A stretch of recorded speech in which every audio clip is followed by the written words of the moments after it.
Hey everybody, Soybean Farmer. Tuesday, January the 8th. Yep. Well, bright, pretty sunny day.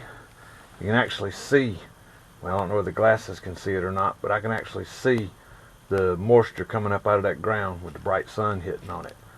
Very few clouds in the sky today, but a few up there. Yesterday, a little overcast. Now the news guy's talking about that rain for Saturday turning into snow. But I'm still going forward with my plans for taking that John Deere 3300 combine back into the field over there and pick some beans on Friday. But I want to be ready for it. I want to hit it early. I want to be able to just get in the combine and go pick beans. So let me move some things around here to get the combine down there where that Ford F-150 and that John Deere 4020 are sitting.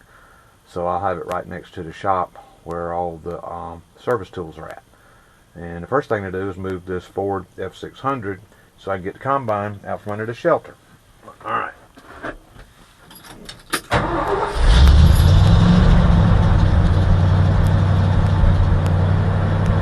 I like that manual choke. I mean, after you get the hang of it, you crank this truck just like that every time. Press the gas pedal to the floor to move the mechanical lock out of the way, pull the choke all the way out, crank the truck, and immediately push the choke about halfway back in. That'll set your idle at about 1250, 1300. Let it run there for about 30 seconds, and then you can ease it on down a little bit. That's a Ford. It's very cold natured, so you can't ease it down too quick. Here it's starting to struggle with that cold air on that cold motor. Now actually it's not that cold today. It's about 68. Sun beating on you feels good. I'm down here in a t-shirt. Alright, we can probably roll now. Take the brake off. Yep. We'll just do the granny gear, the one that makes the loud growling noise. And put this on the other side of the dog pen. Alright, let's see the wheels turn a little bit.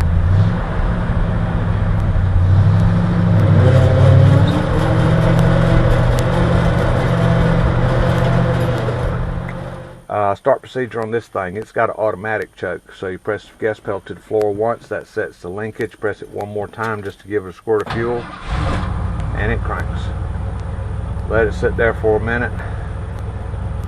This is a super cold natured truck. It'll knock off on you. Really annoying. But if you let it run until you see something come up here on the temp gauge, it'll do alright. But right now I'm going to hopefully move it up there beside that Ford. Hear that motor struggling? Alright, let's put this Ford beside that Ford. Oh shoot, door shut. Maybe.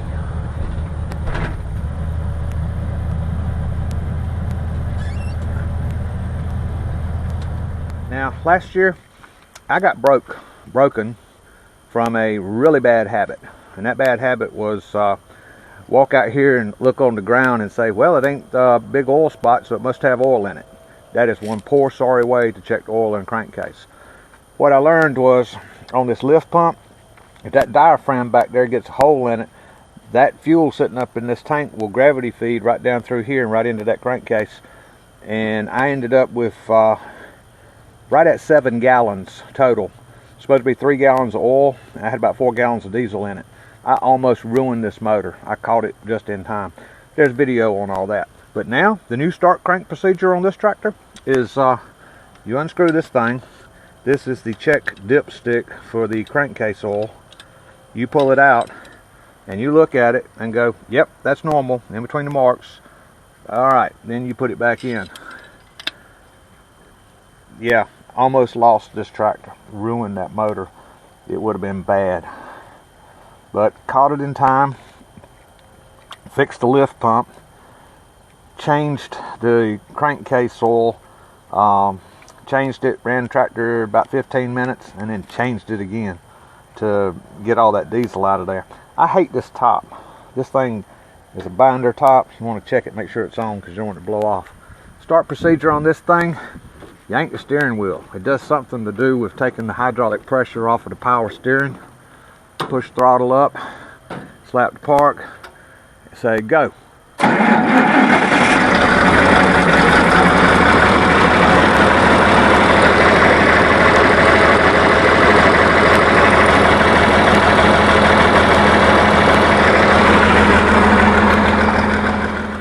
Start procedure. Yeah, this one's fun. Usually takes ether, but we're gonna try it today. First try without ether. And a little oil stick thing here. Yeah, we got check that. Hey, that's pretty good. Yeah, this thing last time I ran it was run hard. Didn't use any oil. I like that. The motor's got low hours on it. You know, this combine, if it ever, we won't talk about that. Don't say it. Don't bring it into reality. Okay. Put the engine cover door down. Now, we're not going to spray that thing. We're not going to need to spray that thing. We're not going to spray that thing. We're going to step in the cab. We're going to put the ether down there. Now, this thing, that noise you're hearing, that's an electric fuel pump down in the bottom of the fuel tank, way back there, way down there. It's pushing fuel up to the lift pump, through the lift pump, through the fuel filter, on over to the injection pump. It'll stop at the input port on the injection pump. It won't push it through that. But I want to let this run usually about 1.5 minutes. We'll build up as much pressure as I can get on that injection pump on the input to it. Air, this thing's always had a real aggravation with catching an air bubble on the crank up, and that'll ruin your crank up. So what we're going to try here, we're going to take a lot of the strain off of things by pressing the clutch, try again. Pressing the clutch pedal in, and that separates the engine from the transmission, which is in neutral, but still there's gears in it that turn, that spin the variable speed belts over here. So that's additional strain on the starter. We're going to take that off. And we're going to turn that motor and turn that motor. And we're not going to turn it much longer than about 35-40 seconds, because if it don't hit, we're going to save our battery, and we're going to spray it with the ether, which I really don't want to do. Alright, I've been running my mouth here.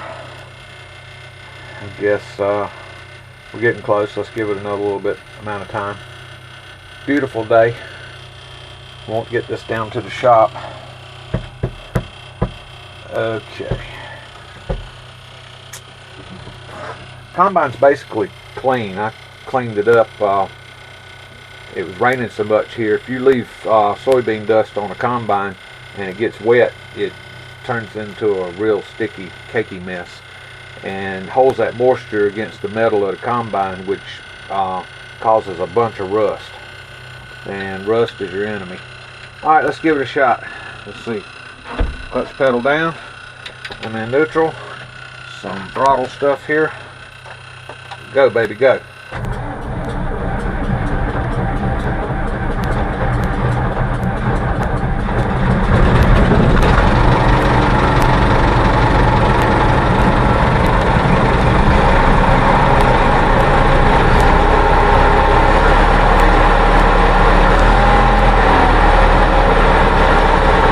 You know, that creeped me out bad.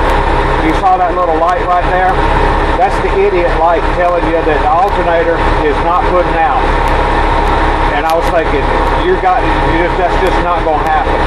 But I had to get the engine up to 1,000 RPMs to spin the alternator fast enough to actually get it to put out enough voltage to offset the voltage against that idiot light to turn it off. Okay, we got a good alternator. And it cranked. And we didn't have to spray it with this nasty stuff. This stuff right here, if you spray this in a dry motor, you're going to pit the top of the pistons. if you have to use this mess, turn the motor over enough to get the top of the pistons wet with diesel fuel before you spray this nasty stuff in there. Just my 2 cents on that. Okay, down here at the shelter now, at the shop. Got that out of the way. Got that Ford out of the way. Got that dump truck out of the way, and got the combine down here. That was one of the best cold starts that combine's ever done. Of course, I got rid of a lot of the starting problems on this combine when I replaced that messed up starting solenoid. All your electrical connections on the starting system, they need to be just as tight and positive as you can make them. And where the battery bolted to the actual starting solenoid, the solenoid on the starter, that thing was broken. Had been broken for a couple of years, but I didn't realize how dangerous that was. God was good to me the day it actually broke and fell off, that I was right there with it and I didn't lose this combine, because it was caked up full of soybean dust, and I had just bled the fuel system and had a little spillage of diesel fuel back there, so it would have been a pretty serious fire.